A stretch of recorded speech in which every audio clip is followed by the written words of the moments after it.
October 26, 1942. Henderson Field, Guadalcanal. 2,230 hours. Staff Sergeant Mitchell Page gripped the wooden stock of his water-cooled Browning machine gun as waves of Japanese infantry emerged from the jungle darkness. The distinctive sound of Arisaka rifles cracked through the humid night air. But something was different this time. Alongside the familiar staccato of marine-operated bolt-action Springfields came a new sound, the rapid rhythmic bark of semi-automatic rifle fire. The 164th Infantry Regiment of the North Dakota National Guard had arrived on Guadalcanal 13 days earlier, on October 13, 1942, becoming the first U.S. Army unit to engage in offensive action against the Japanese. They carried with them a weapon that would permanently alter the dynamics of infantry combat. What the Japanese soldiers charging toward Henderson Field didn't know was that they were about to encounter the first mass deployment of semi-automatic rifles in Pacific combat. The M1 Garand had arrived, and with it, the entire calculus of small unit warfare was about to change forever. The Pacific War had exposed a critical vulnerability in American infantry doctrine. Japanese tactics, perfected during years of combat in China, relied heavily on the banzai charge, massed infantry assaults designed to overwhelm defensive positions through sheer aggression and numerical superiority. These tactics had worked devastatingly well against Chinese conscripts armed with slow-firing Mauser rifles. The tactical realities of bolt-action warfare were brutal but simple. A trained soldier with a bolt-action rifle could fire approximately 15 aimed rounds per minute. Between each shot, he had to manually operate the bolt, lifting, pulling back, pushing forward, and locking down. During those precious seconds, an attacking force could cover 10 to 15 yards of open ground. In the dense jungle terrain of the Pacific, where engagement distances rarely exceeded 100 yards, this rate of fire limitation could prove fatal. The Imperial Japanese Army understood these tactical limitations intimately. Their Type 38 and Type 99 Arisaka rifles, while excellent bolt-action weapons, fired at the same limited rate as the American Springfield M1903. Japanese tactical doctrine compensated for this limitation through aggressive close-quarters combat, emphasizing the bayonet charge and the psychological impact of massed assault. But in the machine shops of Springfield Armory, Massachusetts, a quiet evolution had been taking place since 1936. The M1 Garand had officially replaced the M1903 Springfield as the U.S. service rifle on January 9, 1936. This wasn't just an incremental improvement, it was a complete reimagining of what an infantry rifle could be. The strategic implications extended far beyond individual firefights. Modern warfare had become a contest of industrial capacity as much as tactical skill. The nation that could arm its soldiers with superior weapons in sufficient quantities would hold a crucial advantage. Germany had recognized this principle with their development of the MG-34 machine gun. Japan had invested heavily in naval aviation. But America was about to demonstrate that the individual rifleman, properly equipped, could still determine the outcome of battles. John Cantius Garand was an unlikely innovator. Born on January 1, 1888, just outside Montreal in Saint-Remy, Quebec, Canada, he moved with his family to Connecticut at age 11, becoming a bobbin boy in a textile mill by age 12. His mechanical genius manifested early. He designed and patented a screwjack at age 14. In 1919, Garand joined Springfield Armory, where he began working on the development of a semi-automatic rifle. His initial designs struggled to gain traction, but his relentless pursuit of improvement eventually led him to develop a unique gas-operated mechanism that set the M1 apart from its competitors. This design utilized the gas expelled from a fired cartridge to cycle the action, allowing for rapid successive shots without manual reloading. The M1 Garand was a masterpiece of mechanical engineering and practical design. Weighing only 9.5 pounds, it had a rigidly supported barrel and fired semi-automatically from an 8-shot en bloc clip. The rifle's gas-operated mechanism utilized expanding gases from each fired cartridge to automatically eject the spent casing, chamber a new round, and cock the hammer for the next shot. This cycle occurred in less than 1/10 of a second. The tactical advantages of this advancement were game-changing. While a bolt-action rifle delivered 15 aimed rounds per minute, the M1 Garand could deliver 40 to 50 aimed rounds per minute, a threefold increase in firepower. More critically, the shooter never had to break his sight picture or shooting position between shots. Every trigger pull delivered a 30.06 Springfield round with 2,800 foot-pounds of muzzle energy, capable of penetrating 20 inches of white pine at 100 yards. Production statistics told their own story of American industrial mobilization.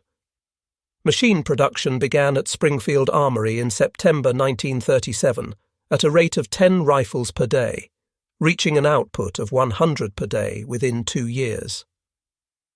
By December 1941, approximately 29,700 M1 rifles had been produced. But this was just the beginning. The rifle's designer had another essential advantage. He understood manufacturing as intimately as he understood mechanics. Garand's background in industrial machinery allowed him to design the rifle for ease of production, as well as the machines that would perform each operation. This dual expertise would prove critical when America needed to arm millions of soldiers. The night of October 24th to 25th, 1942, would become known as the Battle for Henderson Field, though the Marines who fought it would remember it simply as Dugout Sunday. Lieutenant Colonel Lewis Chesty Puller's 1st Battalion, 7th Marines, held a critical sector of the perimeter. His Marines, armed primarily with M1903 Springfield rifles, had been fighting for weeks with dwindling ammunition and mounting casualties. When Puller requested reinforcements, they came in the form of the 3rd Battalion, 164th Infantry Regiment, commanded by Lieutenant Colonel Robert K. Hall from Jamestown, North Dakota. Private First Class Leonard Stefanich of the 164th Infantry later recalled the moment of integration. The Marines looked at our rifles with a mixture of curiosity and skepticism. They'd never seen M1s in combat. Some of them still thought semi-automatic fire would waste ammunition. At 2100 hours, Japanese artillery began the preparatory bombardment. Intelligence estimates suggested that General Masao Maruyama's Sendai Division had massed over 7,000 troops for the assault. The Japanese plan was straightforward: overwhelm the American positions through successive waves of infantry charges, each wave exploiting the reload delays inherent in bolt-action combat. Puller and Hall worked together to place soldiers in foxholes alongside Marines, creating an integrated defence. Each Army Rifle squad with M1 Garands was positioned to provide interlocking fields of fire with Marine units. At 2200 hours, the first wave struck. Japanese soldiers emerged from the jungle in company-strength formations, rifles fixed with Type 30 bayonets, officers wielding traditional katana swords. The distinctive battle cry of Banzai echoed across the perimeter. The Marines opened fire with their Springfields, the familiar crack-pause-crack rhythm of bolt-action warfare. But interspersed among them, the soldiers of the 164th began firing their M1s. The difference was immediately apparent and lethal. Where a Marine had to work his bolt after each shot, momentarily losing sight of his target, the soldiers with M1s maintained continuous aimed fire. 8 rounds, as fast as they could squeeze the trigger, each bullet finding its mark in the packed Japanese formations. The distinctive ping of ejecting en-bloc clips rang out as soldiers reloaded in under 3 seconds and resumed firing. Corporal Joseph F. Lapointe of the 164th would later testify, "The Japanese came in waves, just like we'd been told they would, but they seemed completely unprepared for the volume of fire we could put out. You could see the confusion in their ranks when what should have been gaps in our fire just weren't there." The second wave struck at 23:30 hours, this time with greater numbers. Japanese tactical doctrine called for each successive wave to exploit the exhaustion and ammunition depletion of the defenders. but the combat dynamics had changed. The newly issued M1 Garand rifles outshined the bolt-action Springfield 1903s used by the Marines as waves of Japanese assaulted the perimeter. By dawn on October 25th, over 2,200 Japanese bodies littered the approaches to Henderson Field. American casualties numbered fewer than 100 dead and wounded. The 164th Infantry's firepower had been critical. The soldiers earned the respect of the Marines, and the Army Regiment was awarded the Navy Presidential Unit Citation.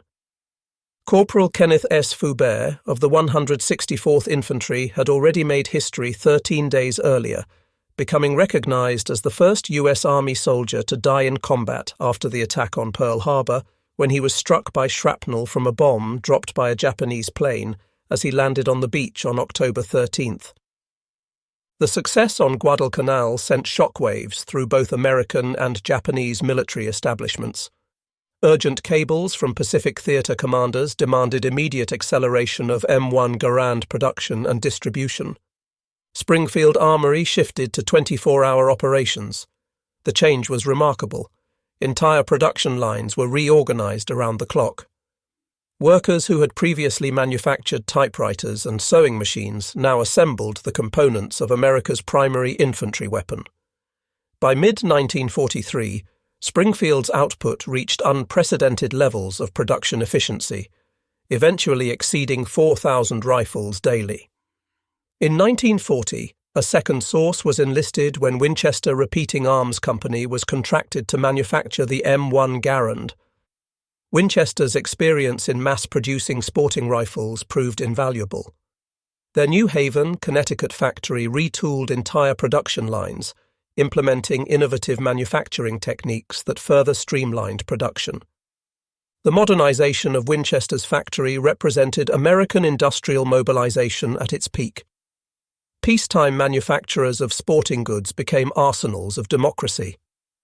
Winchester employed over 15,000 workers by 1943, running 3 shifts continuously. Women who had never before worked in arms manufacturing became expert rifle assemblers. Quality control inspectors checked every rifle at 37 different points in the production process. By 1941, production rates had increased dramatically, reaching over 600 rifles per day. In total, approximately 5.4 million M1 Garands were produced during the war years. This massive output was achieved through a combination of traditional craftsmanship and modern mass production techniques that had never before been applied to military firearms on such a scale. Each rifle required 150 separate manufacturing operations. The receiver alone demanded 72 distinct machining steps. Barrel production involved deep hole drilling through 24 inches of specialized ordnance steel, maintaining tolerances of 2/10,000ths of an inch. The rifling process cut 6 grooves in a right-hand twist, 1 turn in 10 inches, optimal for stabilizing the .306 cartridge. But production was only half the equation. The rifles had to reach combat units across 2 oceans. The logistics chain stretched from Springfield and New Haven to training camps across America, then to ports of embarkation, across submarine-infested waters, to supply depots in England, North Africa, and the Pacific. November 8, 1942. Operation Torch. As the 164th Infantry continued fighting on Guadalcanal, American forces landed in North Africa. The 1st Infantry Division, the Big Red One, came ashore at Oran, Algeria, with every rifleman carrying an M1 Garand. The terrain of North Africa presented completely different challenges from the Pacific jungles. Open desert warfare with engagement distances exceeding 500 yards would test the M1's accuracy and reliability under harsh conditions. Sand, dust, and extreme temperature variations, from 120 degrees Fahrenheit during the day to near freezing at night, stressed every component of the rifle. Technical Sergeant William Crawford of the 36th Infantry Division would earn the Medal of Honor near Altavilla, Italy, in September 1943. His citation described how he single-handedly attacked 3 German machine gun positions. Armed with his M1 Garand and grenades, Crawford eliminated all 3 positions, his rapid semi-automatic fire suppressing the enemy long enough for him to close within grenade range. The operational dynamics of desert warfare differed from jungle combat, but the M1's advantages remained crucial. German forces, armed primarily with the Karabiner 98K bolt-action rifle, found themselves consistently outgunned in infantry engagements. The Wehrmacht's response was to increase production of the MP-40 submachine gun and accelerate development of semi-automatic rifles like the Gewehr 43. But the German efforts came too late and in insufficient quantities. While the Wehrmacht struggled to field 400,000 Gewehr 43 rifles throughout the entire war, America had already produced over 2 million M1 Garands by the end of 1943 alone. September 1943. The mountains of Italy presented yet another combat environment. Here, in terrain that favoured defensive positions, the M1 Garand proved its versatility. Corporal Charles E. Commando Kelly of the 143rd Infantry Regiment would receive the Medal of Honour for actions near Altavilla, Italy, on September 13, 1943. When German forces counterattacked his position, Kelly held them off with his automatic rifle until it overheated and jammed. He then used another rifle, and when that too failed, he pulled the pins on 60mm mortar shells and used them as grenades, killing at least 5 enemy soldiers. Kelly's actions, though performed with various weapons, demonstrated the kind of aggressive infantry tactics that the M1 Garand made possible across the theatre. Private First Class Floyd K. Lindstrom of the 3rd Infantry Division would receive the Medal of Honour for actions near Mignano, Italy, on November 11, 1943. When his squad was pinned down by German machine gun fire, Lindstrom used his M1 to provide covering fire while manoeuvring to flank the position.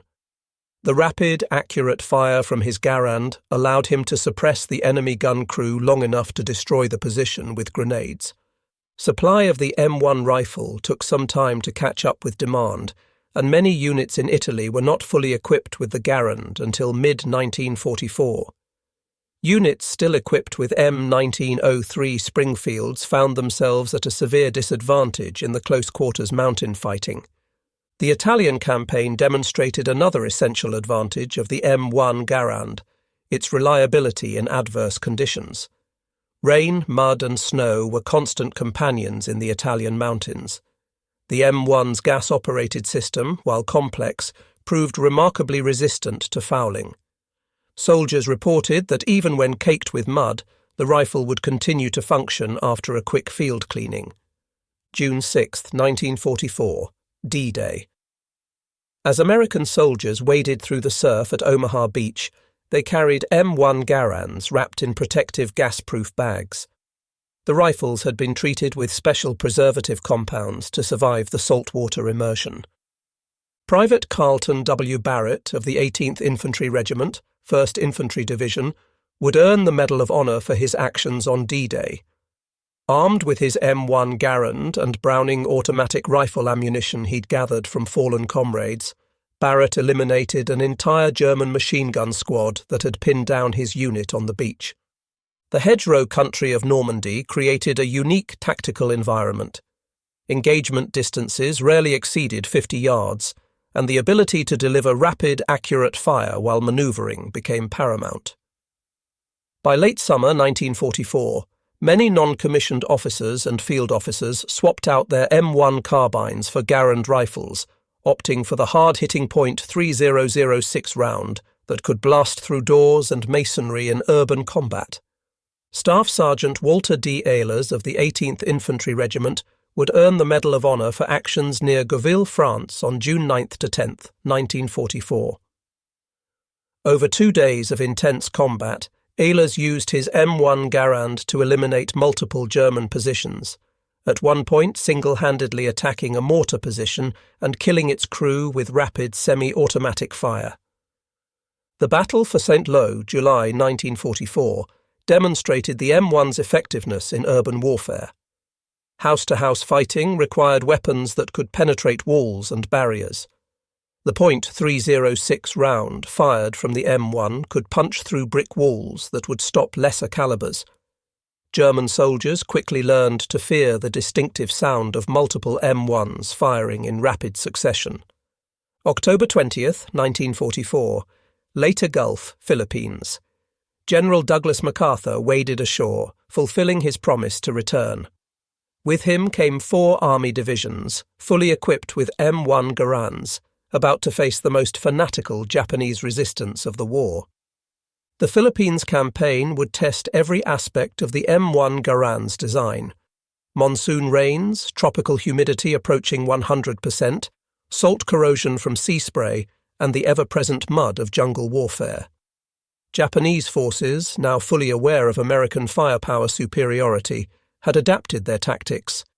Instead of massed banzai charges, they employed infiltration tactics, spider holes, and interconnected tunnel systems. Private First Class Dirk J. Vlug of the 126th Infantry Regiment, 32nd Infantry Division, would demonstrate the M1's effectiveness in this new tactical environment. On December 15, 1944, near Limon, Leyte, Vlug single-handedly assaulted 5 Japanese positions.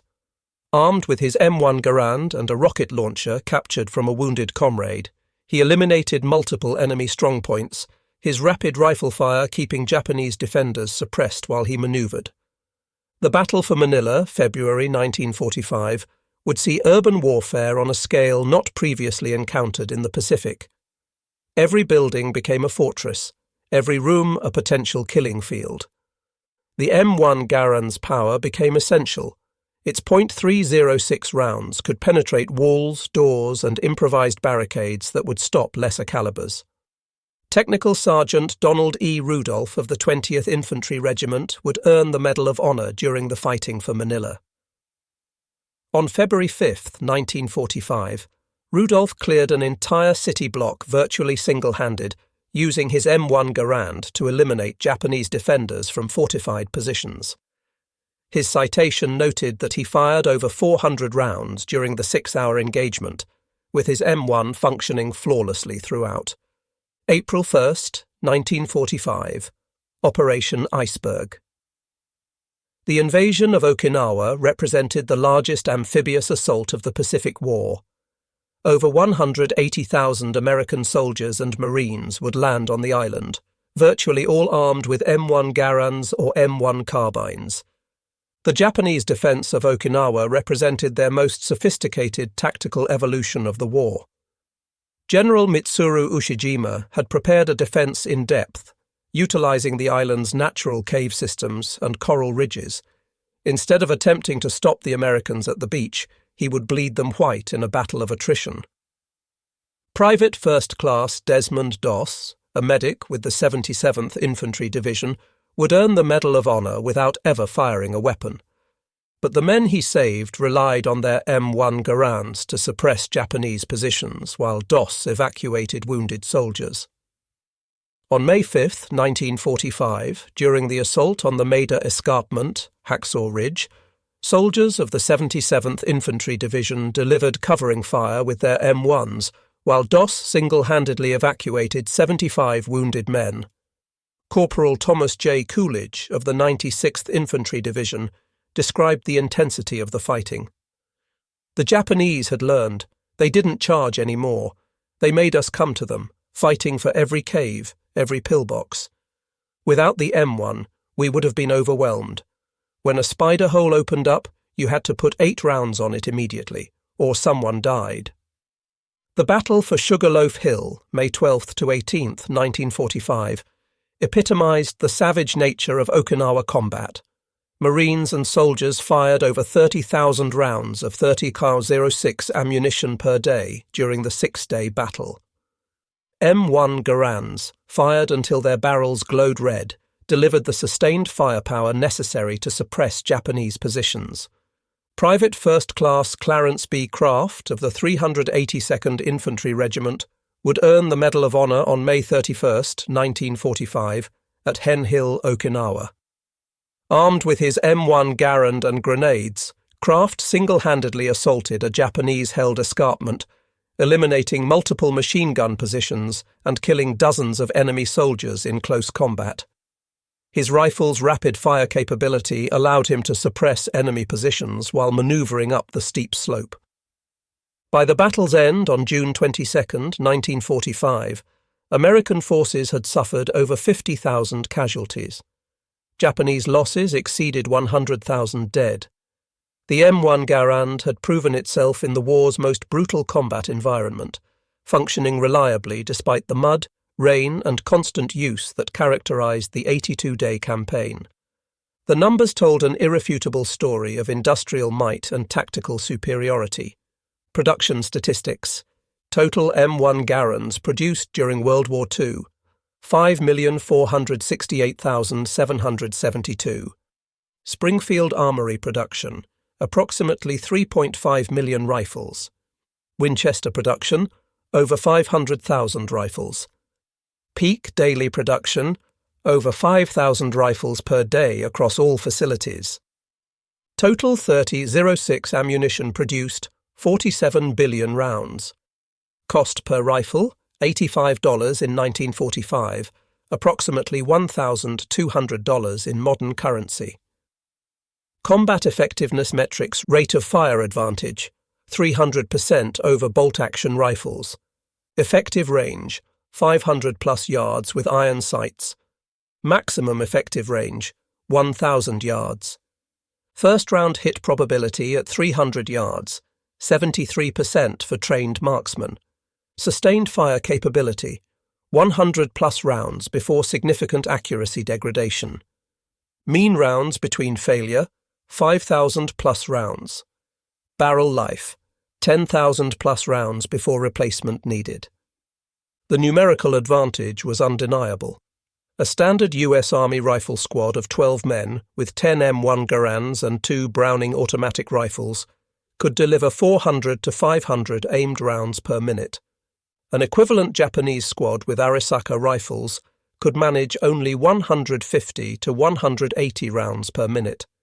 This threefold firepower advantage at the squad level translated into conclusive tactical superiority in virtually every engagement. Master Sergeant John C. Clark of the 7th Infantry Division calculated that during a typical engagement on Okinawa, his platoon expended ammunition at a 4-to-1 ratio compared to Japanese units, while achieving a 6-to-1 casualty ratio in their favour. Simple arithmetic, he noted in his after-action report. We could shoot faster, more accurately, and didn't have to expose ourselves working a bolt. German after-action reports captured in 1945 consistently noted American small arms superiority. A Wehrmacht training circular from December 1944 stated, "The American infantry's firepower at the squad level exceeds our own by a factor of 3. Frontal engagements at ranges under 300 meters should be avoided unless supporting weapons are available." Japanese military intelligence reports from 1943 onward showed increasing concern about American firepower. A translated document from Imperial General Headquarters, dated March 1944, noted, "The enemy's semi-automatic rifles have negated our traditional advantage in spirit and elan. New tactics must be developed to counter this technological superiority." The psychological impact was equally significant.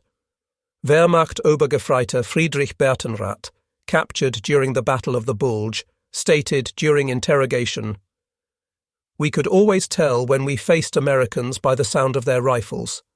That constant rapid fire meant we couldn't advance without taking heavy casualties. It demoralized the younger soldiers who expected a more equal fight." The M1 Garand's impact extended far beyond individual battles. It essentially altered military doctrine, industrial planning, and the very nature of infantry combat. The U.S. Army completely rewrote its infantry tactics around the M1's capabilities. Field Manual 7-10, Infantry Rifle Company, revised in 1944, emphasized fire and maneuver tactics that exploited the Garand's rapid-fire capability. The concept of marching fire, advancing while delivering sustained accurate fire, became possible only with semi-automatic rifles. Squad formations changed to maximize firepower while minimizing vulnerability. The traditional line formation gave way to dispersed formations that could concentrate fire from multiple angles. Fireteam concepts, later refined in Korea and Vietnam, originated from tactics developed around the M1 Garand's capabilities. The principle of fire superiority, always important in infantry combat, became absolutely dominant with the M1. American doctrine emphasized gaining and maintaining fire superiority as the prerequisite for any maneuver. This differed markedly from German doctrine, which emphasized maneuver to achieve local superiority, and Japanese doctrine, which relied on spiritual superiority and shock action. The mass production of M1 Garands drove innovations in American manufacturing that would influence post-war industry. Techniques developed for producing rifle barrels were adapted for civilian applications, ranging from automotive drive shafts to oil drilling equipment. The quality control systems developed for M1 production became templates for modern manufacturing standards. Statistical process control, pioneered at Springfield Armory to ensure interchangeable parts, became standard practice in American industry.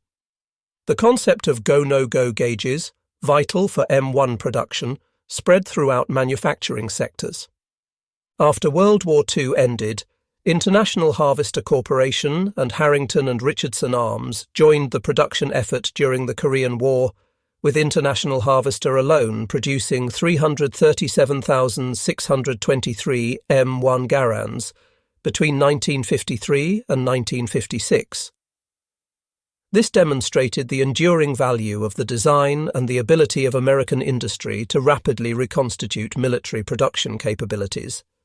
The M1 Garand's success triggered a worldwide rush to develop semi-automatic infantry rifles. The Soviet Union accelerated development of the SVT-40, though production problems limited its deployment. Germany rushed the Gewehr 43 into production, but managed to field fewer than 500,000 throughout the war. Even Britain, traditionally conservative in small arms development, began experimenting with semi-automatic designs. Post-war, virtually every major military adopted semi-automatic or selective fire rifles as standard infantry weapons. The bolt-action rifle, which had dominated battlefields for over 50 years, was relegated to specialized sniper applications within a decade of World War II's end. The AK-47, developed by Mikhail Kalashnikov after experiencing American firepower superiority firsthand, incorporated lessons learned from facing M1-equipped troops. The FNF-AL, adopted by numerous NATO countries, was designed specifically to match or exceed the M1's capabilities. The German G3 rifle incorporated design elements that addressed weaknesses identified when facing M1-equipped American forces. Veterans consistently reported the psychological impact of the M1's firepower. Japanese soldier Tadashi Suzuki, captured on Saipan in 1944, told interrogators, "We were told Americans were soft, weak. But their rifles never stopped shooting. It destroyed our spirit. We called them the rifles that shoot forever." German Feldwebel Hans Müller, captured in the Hürtgen forest, stated, "We knew when we faced Americans by the sound of their rifles. That rapid bang, bang, bang meant taking cover and waiting for artillery. We couldn't match their rifle fire. It was like fighting men armed with machine guns." The distinctive ping of the M1's ejecting clip, initially thought to be a tactical disadvantage, actually became a psychological weapon. Veterans reported that the sound often caused enemy soldiers to expose themselves prematurely, thinking Americans were reloading, only to be cut down by other squad members whose rifles were still loaded. The M1 Garand's 8-round en-bloc clip system modernized ammunition supply. Clips could be preloaded at supply depots, sealed in waterproof containers, and distributed to front-line units. A soldier could carry 80 rounds in 10 clips more easily than 60 rounds in loose ammunition or stripper clips. The standardization around 306 ammunition simplified logistics considerably. The same round was used in the M1 Garand, the M1903 Springfield, still used for sniping and grenade launching, the Browning automatic rifle, and most American machine guns. This commonality reduced supply complications and allowed ammunition sharing between different weapons systems. General George Patton described it as the greatest battle implement ever devised. This wasn't mere hyperbole from a general known for colourful statements. The M1 Garand had essentially changed warfare. When North Korean forces crossed the 38th parallel on June 25, 1950, American forces rushed to respond. Many of the M1 Garands pulled from storage had seen combat in World War II. The rifles, some showing rebuild stamps from multiple arsenals, proved that good design and quality manufacturing could produce weapons with extraordinary service lives. When war broke out on the Korean peninsula in 1950, soldiers and Marines picked their M1 rifles back up and went to fight. The frozen hills of Korea presented new challenges. Temperatures dropping to -35 degrees Fahrenheit tested every component. But John Garand had designed his rifle to function in extreme cold as well as heat. While Chinese forces struggled with frozen bolt actions, American troops found their M1s still functioned reliably with proper maintenance. Master Sergeant Roy Benavides, who would later earn the Medal of Honor in Vietnam, first saw combat in Korea with an M1 Garand. He recalled, "At the Pusan perimeter, we were outnumbered sometimes 10 to 1. The M1 was the equalizer. When the Chinese came in their human waves, our sustained fire broke them every time." Technical Sergeant Vernon McGarity of the 393rd Infantry Regiment had earned the Medal of Honor during the Battle of the Bulge. Wounded severely in the face and legs by artillery on December 16, 1944, McGarity refused evacuation and returned to his unit near Krinkelt, Belgium. Using various weapons, including rifles, to hold off German attacks, he was eventually captured after his position was overrun. President Harry Truman presented him with the Medal of Honor on January 11, 1946. McGarity's experience, though primarily with crew-served weapons, demonstrated the kind of determined defensive fighting that M1-equipped units could sustain. The Battle of Chipyong-ni, February 1951, demonstrated the M1's continued relevance. Surrounded Chinese forces launched massive night attacks against the 23rd Infantry Regiment. Private First Class Herbert K. Pililau would posthumously receive the Medal of Honor for his actions during the battle. When his squad was overrun, Pililau fought with his M1 until ammunition was exhausted, then used it as a club, and finally fought with his bare hands until killed. His M1's rapid fire had allowed him to hold his position long enough for reinforcements to arrive and save his unit. The M1 Garand was officially replaced by the M14 rifle on March 26, 1958. Yet its service continued. Reserve and National Guard units carried M1s into the 1970s. Navy ships maintained M1s for line-throwing guns into the 1990s. The Greek army used M1 Garands in combat as late as 1974 during the Turkish invasion of Cyprus. Military drill teams still use the M1 rifle, including the U.S. Marine Corps Silent Drill Team, the United States Air Force Academy Cadet Honor Guard, and numerous ROTC units. The rifle's perfect balance and solid construction make it ideal for precision drill movements. The Norwegian Royal Guard continues to use M1 Garands for ceremonial purposes, a tribute to the American weapons that helped liberate their nation. A true patriot, Garand offered this amazing gun to the government royalty-free. He never profited from the more than 6 million Garand rifles eventually produced. When Congress attempted to award him $100,000 in recognition, the bill failed to pass, though he did receive numerous honours including the Medal for Meritorious Service in 1941 and the Medal for Merit in 1944. Garand continued working at Springfield Armory until his retirement in 1953, after 34 years of service. He held 54 firearms-related patents, all assigned to the US government without additional compensation.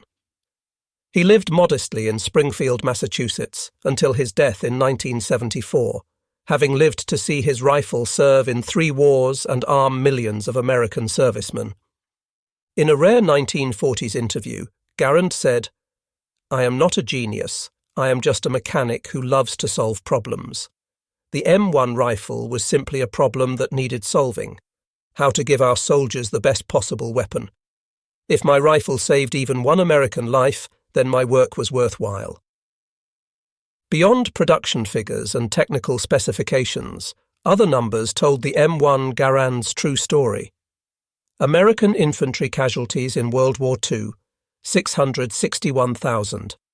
Japanese infantry casualties facing American forces, estimated 1.5 to 2 million. German infantry casualties on the Western Front, approximately 800,000. Kill ratio advantage for M1 equipped units, 3-to-1 to 6-to-1 depending on terrain. Estimated enemy soldiers killed by M1 rifle fire, over 750,000. American lives saved by superior firepower, estimated 200,000 plus. These ratios reflected not just training or tactics, but the core firepower advantage provided by semi-automatic rifles. Military historians calculate that American casualty rates would have been 30 to 40% higher with bolt-action rifles, potentially adding 200,000 or more American deaths. Lieutenant General Tadamichi Kuribayashi, commander of Japanese forces on Iwo Jima, wrote in his final report, "The enemy's individual firepower exceeds our estimates by 300%. Each American rifleman possesses the firepower of 3 of our soldiers. This disparity cannot be overcome by spiritual strength alone." Field Marshal Erwin Rommel noted in his diary after observing American forces in North Africa, "Their individual weapons, particularly their semi-automatic rifles, give them a conclusive advantage in meeting engagements. We must avoid infantry confrontations where possible." Private First Class Audi.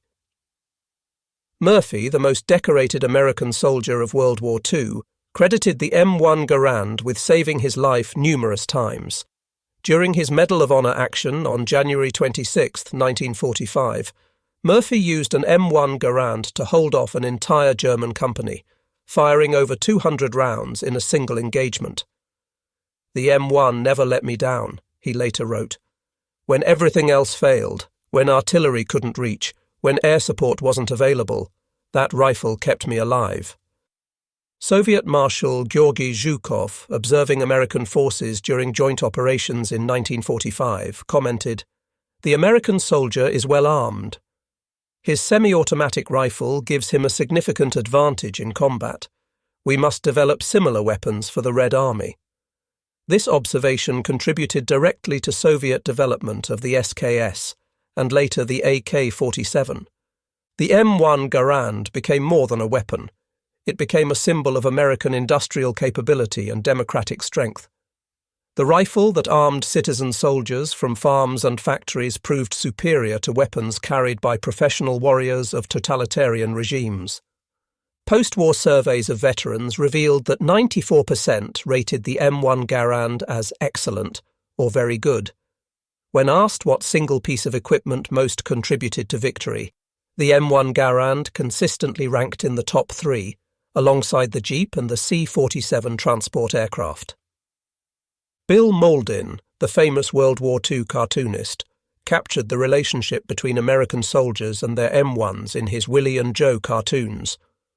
In one memorable panel, a soldier is shown carefully cleaning his muddy M1 while ignoring his own filthy condition, with the caption, "I'll worry about me after I take care of her. She takes care of me." After World War II, America distributed M1 Garands to allies worldwide through military assistance programs. The rifle armed forces in South Korea, 600,000 rifles. Greece, 200,000 rifles. Turkey, 312,000 rifles. Iran, 165,000 rifles. Philippines, 150,000 rifles. Pakistan, 130,000 rifles. Denmark, 85,000 rifles. Norway, 75,000 rifles.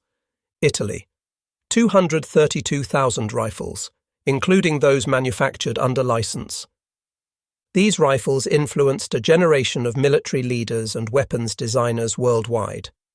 The principle of semi-automatic operation became the global standard, directly traceable to the M1 Garand's success. The M1 Garand's operating system influenced virtually every successful military rifle that followed. The M14, which replaced it, was basically an M1 with a detachable magazine and selective fire capability. The Ruger Mini 14, popular with law enforcement and civilians, copied the Garand's action. Even modern rifles like the M16 and M4 carbine incorporate principles first proven in the M1 Garand. John Garand's gas-operated rotating bolt became the standard for reliability and accuracy. His method of controlling gas pressure through a precisely sized port in the barrel remains essentially unchanged in modern military rifles. The operating rod and bolt design, while refined, can be traced directly to Garand's original patents from the 1930s. Today, M1 Garands are among the most sought-after military collectibles. The civilian marksmanship program has distributed over 500,000 surplus M1s to American citizens since its inception. These rifles, many with multiple rebuild stamps indicating service in World War II, Korea and beyond, serve as tangible connections to history. At Camp Perry, Ohio, the national matches continue to feature M1 Garand competitions. Shooters using 70-year-old rifles regularly achieve accuracy that would have seemed impossible to soldiers who first carried them into combat. The John C. Garand match, established in 1985, honours the inventor while demonstrating the enduring accuracy of his design. Collectors particularly prize rifles with documented combat history. An M1 Garand confirmed to have been carried at D-Day can sell for over $25,000. But even common examples remain functional, reliable rifles, testament to the quality of their design and manufacture. The M1 Garand's story offers enduring lessons about military innovation that remain relevant in an age of smart weapons and networked warfare. Technological superiority at the individual level matters. Throughout the Pacific Campaign, outnumbered American forces prevailed through superior individual firepower. Today's emphasis on the individual soldier as a system continues this philosophy. Manufacturing capability determines military potential. The ability to produce 5.4 million rifles while maintaining quality standards proved as important as the rifle's design. Modern military power still depends on industrial capacity and quality control. Simplicity and reliability trump complexity. The M1's straightforward operation and maintenance made it effective in every combat environment. Modern weapons systems often sacrifice reliability for capability, a trade-off the M1 never made. Training and technology multiply effectiveness. The M1 gave each rifleman unprecedented firepower, but only when properly trained. The synthesis of superior equipment and superior training created unmatched combat effectiveness. Industrial democracy can outproduce totalitarian command economies. American factories, converted from civilian production, outproduced purpose-built Axis armaments industries. This lesson remains relevant in an era of industrial competition between democratic and authoritarian powers. Perhaps the greatest testament to the M1 Garand came from America's enemies. After the war, both German and Japanese military institutions studied the M1 intensively. Their conclusion was unanimous. The semi-automatic rifle had been the determining factor in American infantry superiority. A captured Japanese training document from 1944 stated simply, "Avoid direct engagement with American rifle units unless possessing 3-to-1 numerical superiority or supporting weapons. Their individual firepower negates our spiritual advantage." A German report from the Waffen-SS training school at Bad Tölz, dated January 1945, noted, "The American semi-automatic rifle has changed the nature of infantry combat. Our troops must be trained to expect and counter sustained rapid fire from individual riflemen. Traditional assault tactics are obsolete against such firepower. Corporal Charles E. Commando. Kelly, who earned the Medal of Honor in Italy, reflected years later. People ask me what won the war. Was it the atomic bomb, the B-29, the Sherman tank? I tell them it was simpler than that. It was the M1 rifle. Every GI had one, every GI could use it, and it never let us down. Technical Sergeant Vernon McGarity, despite being captured shortly after his Medal of Honor action at the Battle of the Bulge, witnessed firsthand the impact of American firepower on German forces. The extraordinary defensive action his unit mounted, though ultimately overwhelmed, demonstrated the staying power that M1-equipped units possessed even against superior numbers.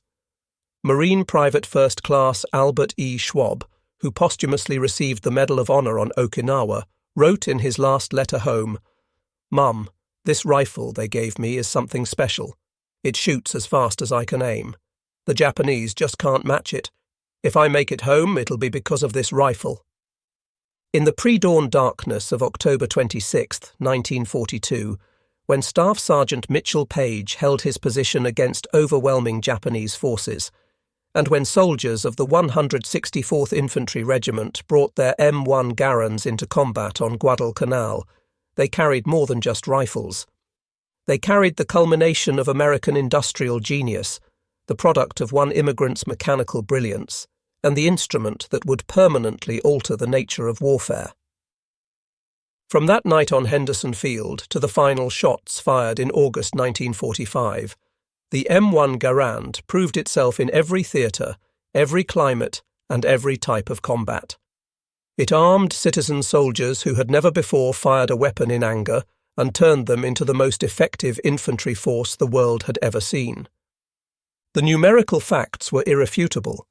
5,468,772 rifles produced, arming over 16 million American servicemen, achieving casualty ratios that had never before been seen in modern warfare. But beyond the numbers lay a more basic truth. The M1 Garand had democratized firepower, giving individual soldiers capabilities that previously required crew-served weapons. General Douglas MacArthur stated, "The Garand rifle is one of the greatest contributions to our armed forces." This contribution extended beyond military victory.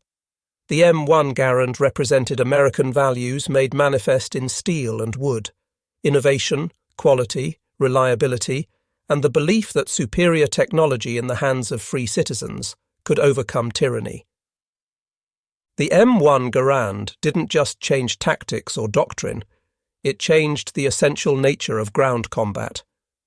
For the first time in history, the individual rifleman possessed firepower that could dominate the battlefield. This shift from bolt action to semi-automatic warfare was as significant as the earlier transition from single-shot to magazine-fed rifles.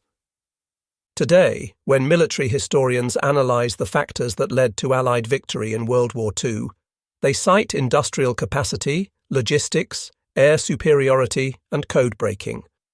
All were vital. But in the mud of Italy, the jungles of the Pacific, the hedgerows of France, and the frozen hills of Korea, victory ultimately came down to individual soldiers with rifles. And for American soldiers, that rifle was the M1 Garand.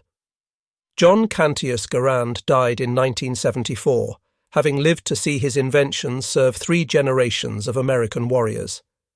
He never sought fame, never profited from his genius, and lived quietly in the knowledge that his rifle had helped preserve freedom when it was most threatened.